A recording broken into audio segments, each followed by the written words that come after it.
नमस्ते प्रणाम दोस्तों, हमारे सवाल हमारे यूट्यूब चैनल में आप सभी का स्वागत है। एक बहुत प्यारा धमाकेदार विवाह गीत लेकर आया हूँ, आप सबके बीच में भेज रही हूँ। जैसा भी लगेगा आप लोग कमेंट बॉक्स जरूर बताइएगा। आप लोग अगर अच्छा लगे तो लाइक सब्सक्राइब कर लीजिएगा, हमारे चैनल को सपोर्ट करिएगा, ज्यादा से ज्यादा हमारी वीडियो को आप लोग शेयर करिएगा। अधूरे पे गीत मत छोड़िएगा, गीत के लास्ट लाइन तक सुनिएगा, तभी तक आप लोग को मजा मिलेगा गीत का। जैसा भी लगेगा कमेंट में बताइए। गाने चल रही हूँ।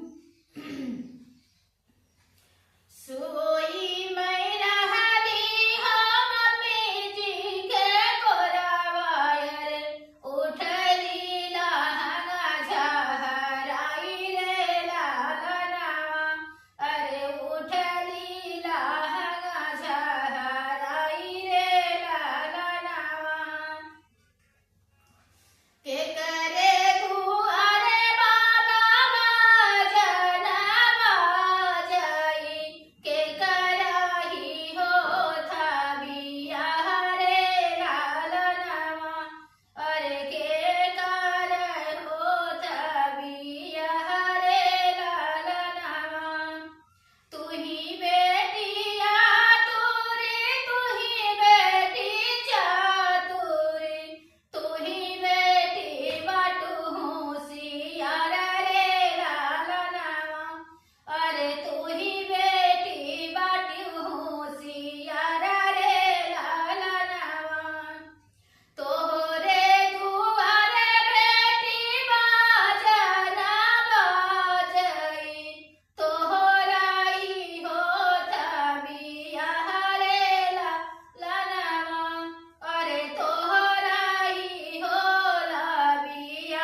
जैसा मिलेगा कमेंट में बताइएगा आप लोग।